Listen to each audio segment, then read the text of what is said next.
अलबेले किस्सों की दास्तां के सिलसिले शुरू हुए, बनके कहानियां कहानियां।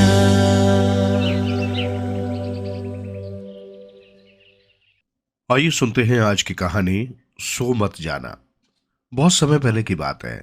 असम के जंगलों में एक गांव था, सिरकटा कहते हैं। वहां एक बार राक्षसों ने हड्डियों से बने हथियारों से समस्त गांव के निवासियों के सिर काट दिए थे।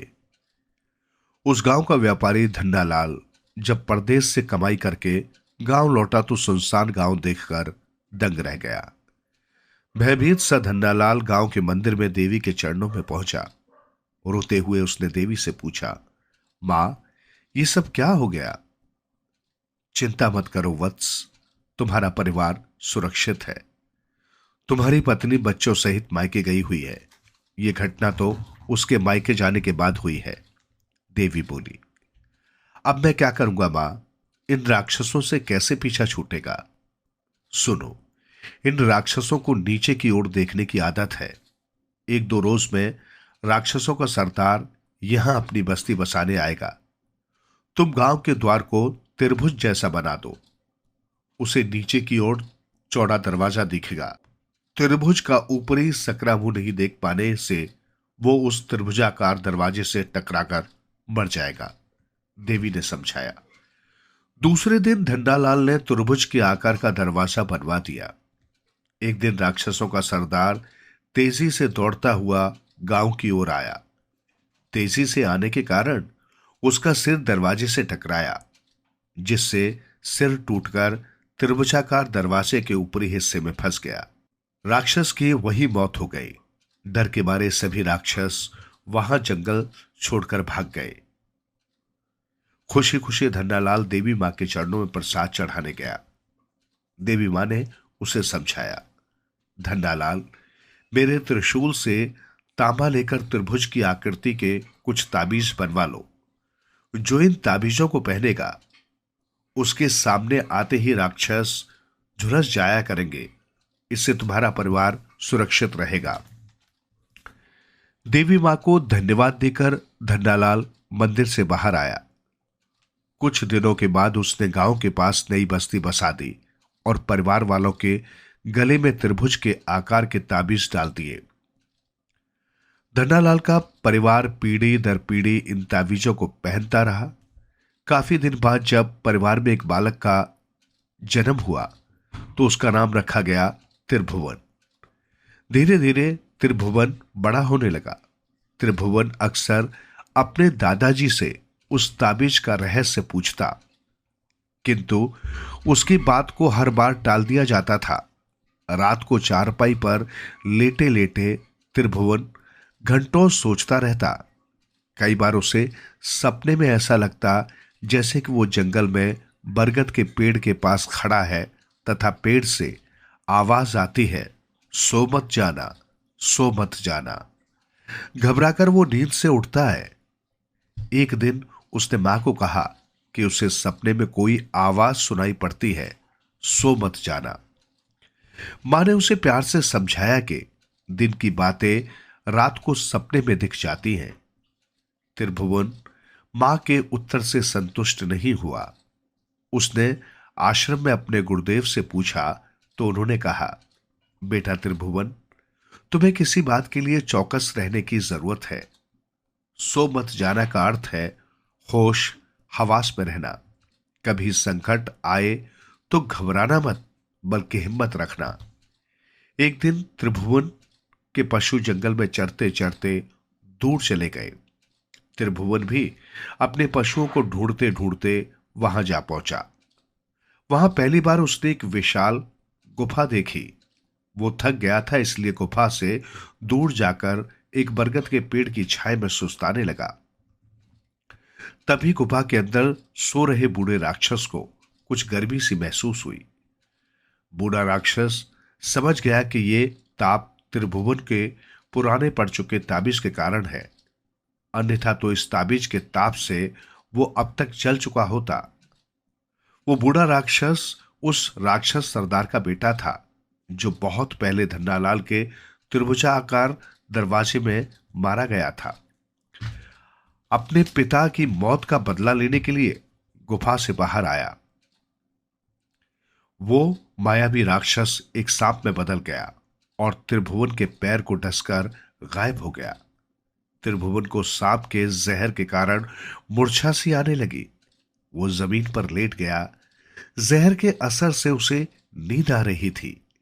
उसका शरीर ढीला पड़ता जा रहा था, किंतु त्रिभुवन ने हिम्मत जुटाई और सोया नहीं। वो जोर जोर से चिल्लाने लगा, कोई बचाओ, बचाओ मुझे। बहुत देर बाद एक बैलगाड़ी वाला उधर से गुजरा। उसने त्रिभुवन को अपनी बैलगाड़ी पर लादकर गांव पहुंचा दिया। वैद्य जी ने त्रिभुवन को देखकर हैरानी से कहा, सांप का काटा व्यक्ति नींद आने से बच नहीं सकता। इसी नींद में वो मौत की नींद सो जाता है। इस बच्चे ने कमाल की हिम्मत दिखाई है। वैद्य जी ने दवा देकर त्रिभुवन को ठीक कर दिया। फिर तीसरे दिन त्रिभुवन ने घर वालों को बताया कि गुफा में बूढ़ा विशाल राक्षस है। उसने मुझे सांप बनकर काटा है। शाम को सारे परिवार की बैठक हुई। चिंता में डूबे बूढ़े लेकिन अनुभवी दादाजी बोले, मुसीबत यह है कि तांबे के बने ताबीज पुराने हो गए हैं। इनमें अब ज्यादा तपन नहीं है जो राक्षस को जला सके। काफी देर सोचने के बाद त्रिभुवन को एक उपाय सूझा। वो बोला, एक ताबीज से यदि राक्षस नहीं जलता है तो क्यों न हम सब परिवार वाले एक साथ ताबीज पहनकर गुफा में प्रवेश करें। ताबीजों की सम्मिलित शक्ति से अवश्य ही राक्षस झुलस जाएगा।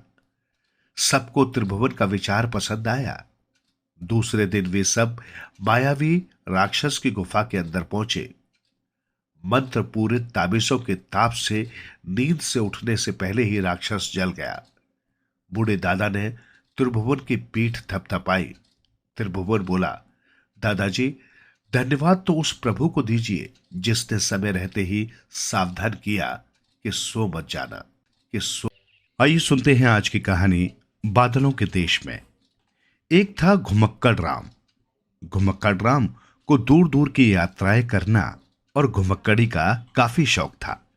जब देखो इधर से उधर, उधर से इधर आया जाया करता। उसने दुनिया के बहुत से मशहूर देश और नगर देख लिए। दूर दूर घूमकर नदियां देखी, समुद्र देखे, पहाड़ देखे, तरह तरह के लोगों से मिला।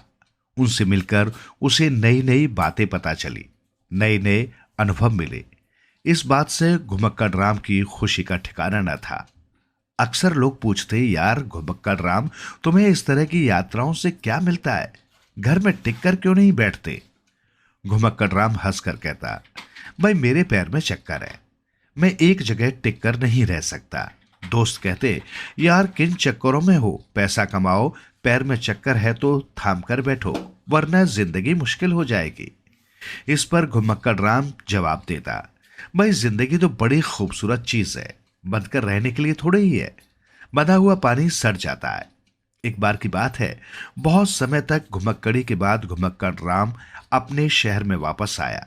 कोई और काम धाम तो उसे आता नहीं था। सोचा अपनी घुमक्कड़ी और अजीबो गरीब यात्राओं की कहानियां लिख लिख कर छपवाऊंगा, उससे 2-4 पैसे मिलेंगे, उसी से गुजारा कर लूंगा। घुमक्कड़ राम जब यात्रा पर था तो डायरी साथ रखता था। किसी भी नए आदमी से मिलना होता या कोई नई बात पता चलती तो उसी में दर्ज कर लेता। उसकी वो डायरी बड़ी कीमती थी। उसमें एक से एक कमाल की चीजें दर्ज थी। उस डायरी को देख देखकर वो अपनी यात्राओं के मजेदार किस्से लिखने लगा। जो लिखता वो जैसे तैसे छप तो जाता, पर उससे 2 पैसे भी न मिलते। घुमक्कड़ राम दुखी हो गया। सोचने लगा, तो क्या मेरा सारा जीवन ही बेकार गया? फिर हुआ ये कि एक दिन किसी ने घुमक्कड़ राम की वो बेशकीमती डायरी भी चुरा ली। घुमक्कड़ राम दुखी हो गया। सोचने लगा, चलो यहां से चले, कहीं और चले, मगर कहां? घुमक्कड़ राम कुछ भी सोच नहीं पा रहा था। फिर घुमक्कड़ राम ने सोचा, चलो अब की बार किसी नई जगह ही चलते हैं। बादलों के देश की ओर उसके कदम मुड़ गए। बस वो उधर ही बढ़ता चला गया। चलते चलते पहुंच गया बादलों के देश में। बादलों के देश में एक से एक अजब नजारे थे। हमेशा रंगों की बरखा होती रहती। सूरज निकलता तो सब ओर 7 रंगों का जादू बिखर जाता। घुमक्कड़ राम को ये बड़ा अच्छा लगता। फिर वहां के लोग भी उसे बहुत अच्छे और मिलनसार लगे। सबने बड़े खुले दिल से घुमक्कड़ राम का स्वागत किया। धीरे धीरे घुमक्कड़ राम उन्हीं में घुल मिल गया, वहीं रहने लगा। बादलों के देश में रहते हुए भी घुमक्कड़ राम ने अपना लिखना पढ़ना नहीं छोड़ा। डायरी खो गई थी तो क्या, उसे बहुत सी चीजें याद थी। उसने अपनी रोमांचक यात्राओं के किस्से कहानियां लिखी तो बादलों के देश में हलचल मच गई। हर कोई उसे इज्जत से देखने लगा। सभी आदर से उसका नाम लेते थे। घुमक्कड़ राम को यह अच्छा लगता था। पर बादलों के देश में एक मुसीबत थी, छोटी नहीं, बड़ी भारी मुसीबत। वो ये कि बादलों के देश में जमीन तो थी नहीं। यहां हर कोई बादलों पर घूमता था। सभी के बादलों का रंग अलग, और जिस रंग के बादलों पर कोई घूमता उसी रंग का बादलों का मुकुट भी उसके सिर पर सज जाता। घुमक्कड़ राम को बड़ा अचरज हुआ। सोचने लगा, भला क्यों है ऐसा? सबके बादलों का रंग अलग अलग क्यों है? वो लोगों से पूछता तो लोग हंसकर रह जाते, फिर कहते कुछ दिन में खुद ही समझ जाओगे। घुमक्कड़ राम जितना इस पहेली को खोलने की कोशिश करता उतना ही अधिक उलझता जाता। आखिर एक दिन उसे पता चला कि बादलों के अलग अलग रंग क्यों हैं। जिसके बादल का रंग सुनहरा होता है सब उसकी इज्जत करते हैं। जिसके बादलों का रंग घनघोर काला होता है लोग उससे दूर रहते। चांदिया बादल वालों से सब प्यार करते। भूरे सलेटी बादल वाले उतने अच्छे न समझे जाते। घुमक्कड़ राम ने जरा गौर से अपने बादल की ओर देखा तो वहां भूरे सलेटी रंग के बीच थोड़ा थोड़ा चांदिया उजाला फैलता नजर आया। उसने बादलपुर के अपने दोस्तों से इसका राज पूछा तो एक दोस्त ने कहा, भाई माफ करना, हमारे यहां बादलों के रंग में सबके मन का रंग आ जाता है। जब तुम यहां आए तो ज्यादा अच्छे इंसान नहीं थे। जैसे जैसे तुम्हारा मन साफ होता गया तुम्हारे मुकुट का रंग साफ होता गया और तुम्हारे पैरों के बादलों का रंग भी। सुनकर घुमक्कड़ राम झेप गया, पर उसे खुशी भी हुई। उस दिन के बाद उसके मन से घृणा खत्म हो गई और घमंड भी। उसके पंखों और मुकुट का रंग निखरता चला गया। बादलों के देश में उसे भरपूर प्यार मिला। हर कोई उसे हमारा प्यारा कवि, हमारा प्यारा लेखक कहकर बुलाता। उसकी दूर दूर तक इज्जत थी, नाम था, लेकिन उसके दिल में गहरी कचोट भी थी। उसके अपने देश में किसी ने उसे प्यार नहीं दिया।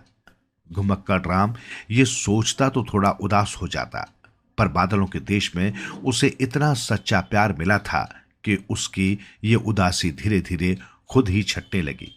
हाँ, उसने ये भी तय किया था कि अपने देश के बारे में बहुत सी बातें लिखकर वो बादलपुर के लोगों को बताएगा, और उसने ये किताब लिखनी शुरू कर दी थी। आइए सुनते हैं आज की कहानी, डाक बाबू का प्यार। रजनी से अगर कोई पूछे कि उसे धीरपुर में सबसे अच्छा क्या लगता है तो मुझे यकीन है वो डाक बाबू का नाम ही लेगी। डाक बाबू दयाराम। भला क्या खास बात थी उनमें?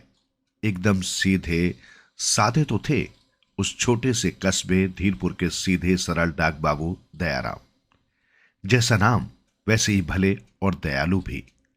लंबा ऊंचा कद, बड़ी बड़ी मूछें, पर बात करो तो लगेगा एकदम विनम्रता की मूर्ति।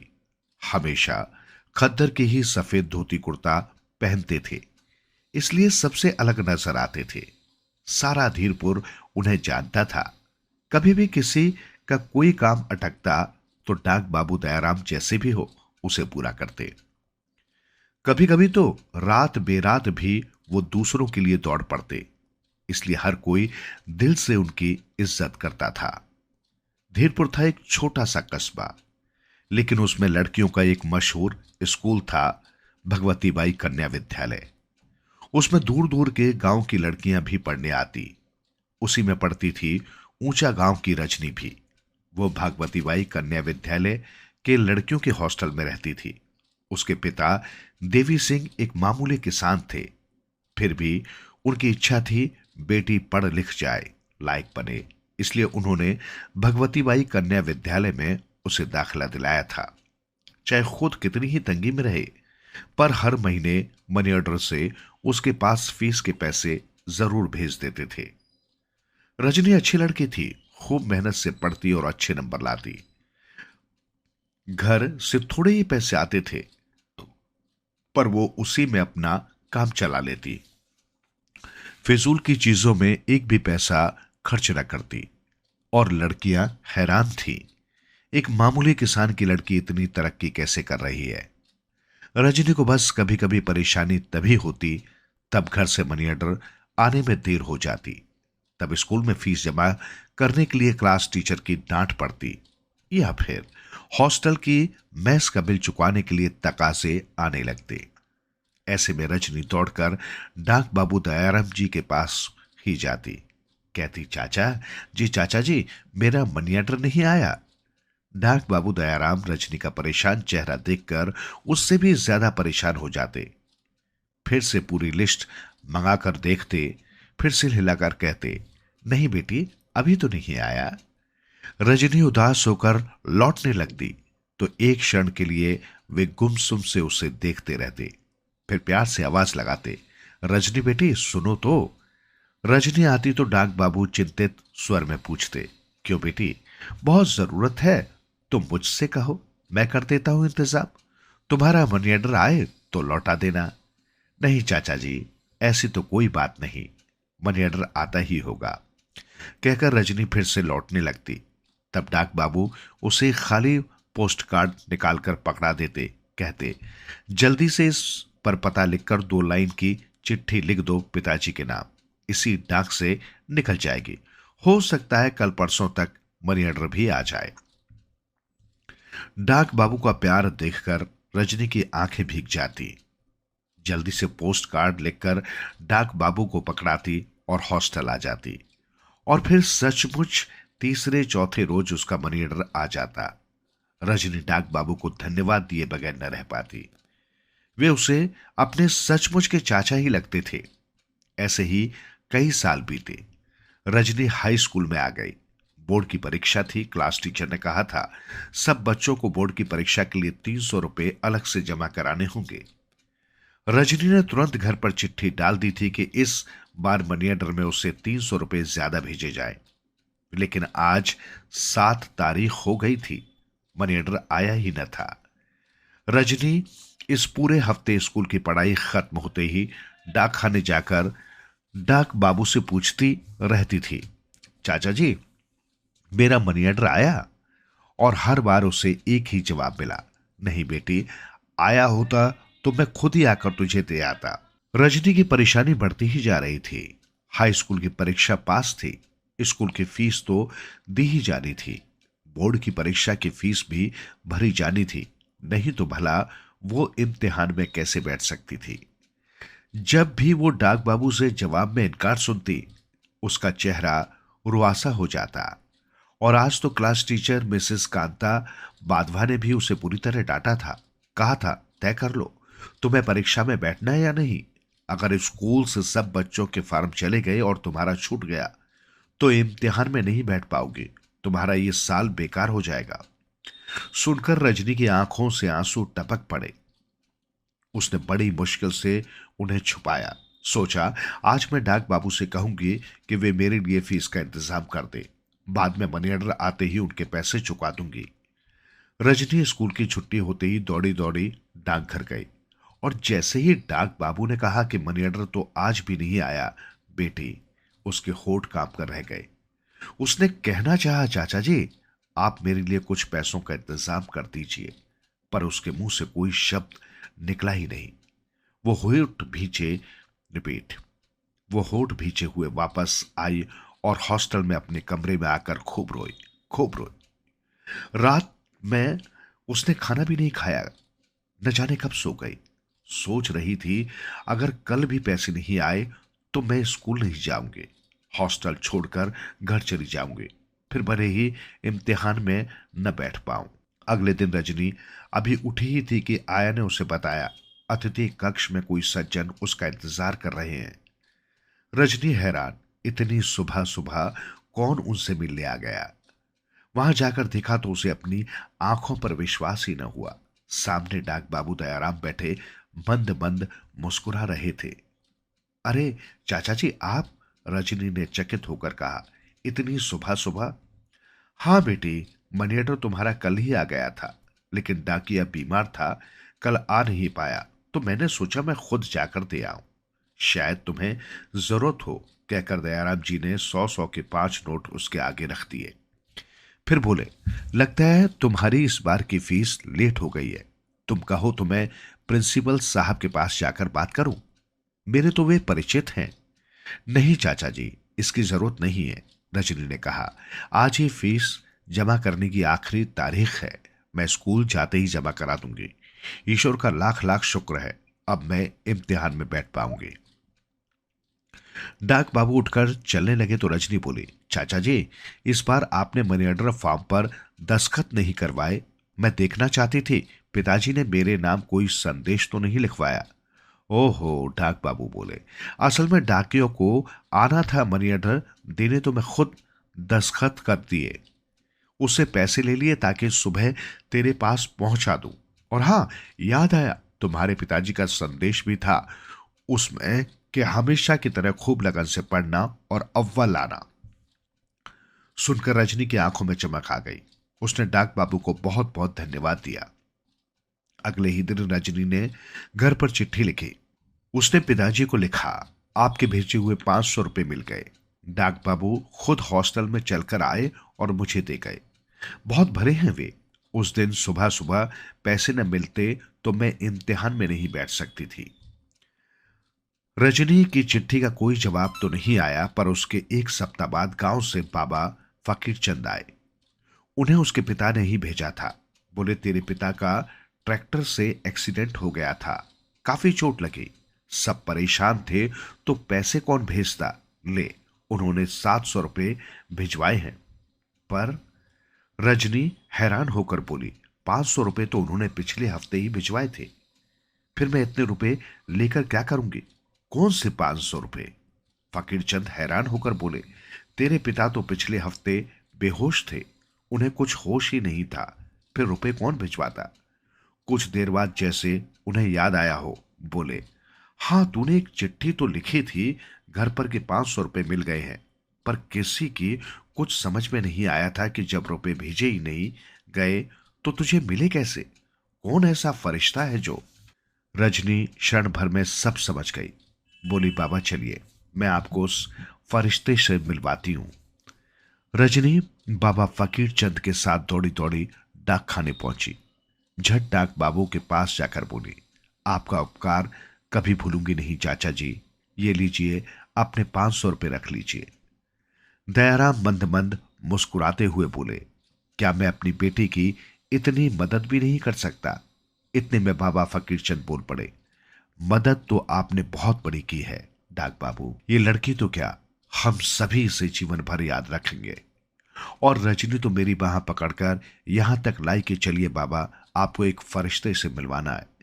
इसके पिता गंभीर रूप से घायल हैं, पैसे भला क्या भेजते, पर आपने पिता बनकर ही उबार लिया। रजनी और बाबा फकीर चंद डाक बाबू को धन्यवाद देकर लौटे तो उनकी आंखें भीगी हुई थी।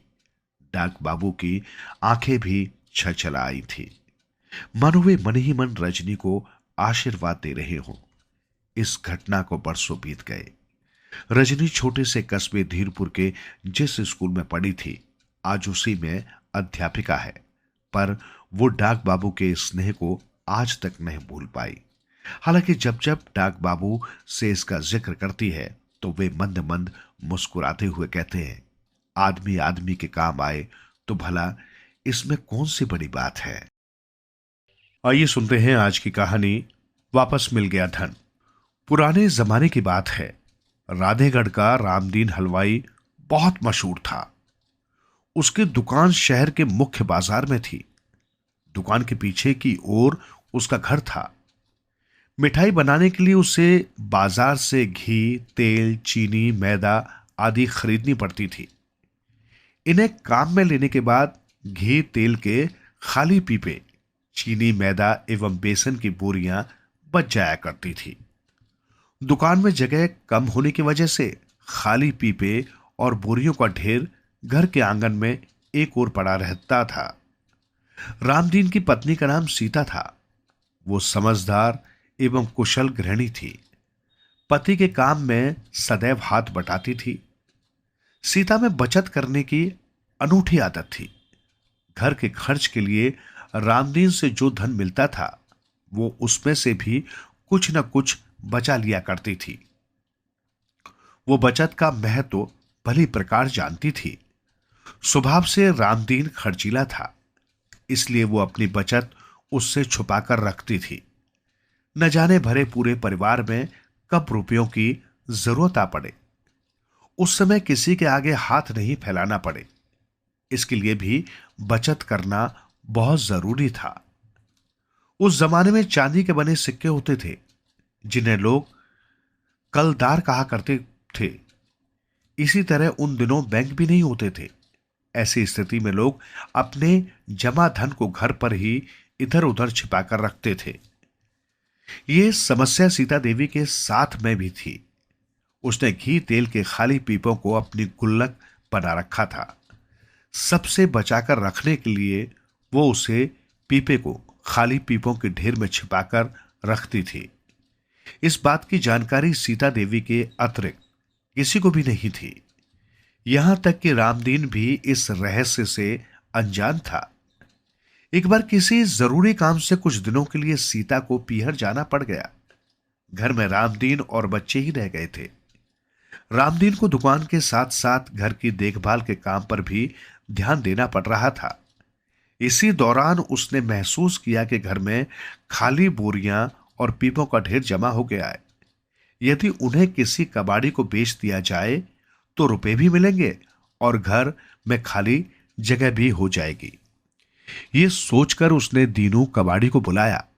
खाली बोरियों और पीपों का ढेर दिखलाकर मोल भाव तय किया और बेच दिया। दीनू के पास अपनी टमटम घोड़ी गाड़ी थी। उसमें अरबी नस्ल के 2 शानदार घोड़े जुत्ते थे। दीनू अपने कबाड़ घर गया, टमटम से लाया और तयशुदा ढेरी में जो कुछ था सब कुछ रखवा कर ले गया। आखिर उसने सौदा पूरी ढेरी का किया था। कबाड़ घर में सामान ले जाकर उसने उसकी छटाई की। पीपों में से एक पीपा बहुत वजन वाला था। उसने उसे हिलाकर देखा। सिक्कों की खनखनाट सुनकर वो दंग रह गया। उसने पीपे का मुंह काटकर चौड़ा किया और फर्श पर उड़ेल दिया। गिनने पर पूरे 4,562 रुपए थे। कुछ दिनों बाद सीता पीहर से लौटकर आई। उसने पीपों की ढेरी को गायब पाया। पूछताछ की तो पता चला कि रामदीन ने खाली पीपों और बोरियों की ढेरी को 500 रुपए में बेच दिया है। यह सुनकर उसके पांव तले से जमीन खिसक गई। उसने पति को पूरी बात बताई। वो ये बताने में असमर्थ थी कि पीपे में कितने रुपए थे, क्योंकि वे गिने हुए नहीं थे। रामदीन दौड़कर दीनू के पास पहुंचा। उसने दीनू को सारी बात बताई। उस जमाने में झूठ बोलना बहुत बुरा माना जाता था। दीनू ने कहा, हां, एक पीपे में रुपयों का ढेर निकला था। मैंने उसे एक थैली में बंद करवाकर अपने खजाने में जमा कर दिया है। रामदीन ने रुपए वापस मांगे तो दीनू ने देने से मना कर दिया। उसने कहा कि मैंने पूरी की पूरी ढेरी का सौदा किया था। रामदीन ने दीनू को बहुत समझाया, प्रलोभन दिया और अंत में राज दरबार का डर दिखाया, पर वो नहीं माना। उसने उसे यह भी नहीं बताया कि पीपे में से कुल कितने रुपए उसे मिले। इस तरह रामदीन को रुपयों की सही गिनती का भी ध्यान नहीं था। फिर भी वो राज दरबार में अपनी शिकायत ले गया। दरबार में दीनू और रामदीन की पत्नी को बुलाया गया। सीता ने पीपे में अपनी बचत जमा करने की बात कही। जब उससे पूछा गया कि उसमें कितना धन जमा हो गया था तो वो ये नहीं बता सकी।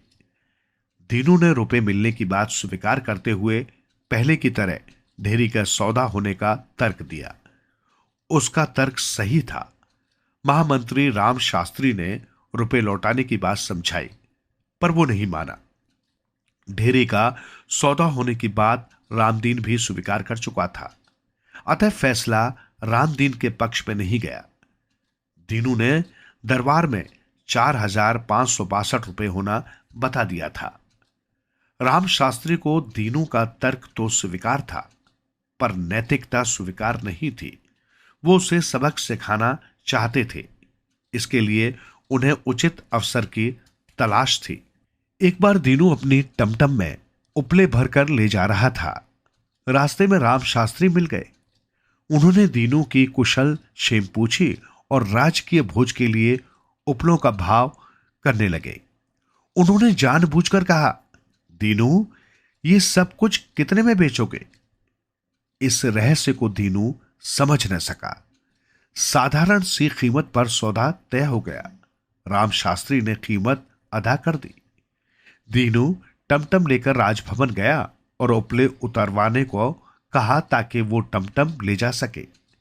राम शास्त्री ने भी सब कुछ तय होने का तर्क दिया और टमटम लौटाने से मना कर दिया। दीनू ने राजदरबार में गुहार लगाई। राम शास्त्री ने रामदीन वाले मामले का हवाला देकर उसका ही तर्क उसे समझा दिया। दीनू सख्ते में आ गया।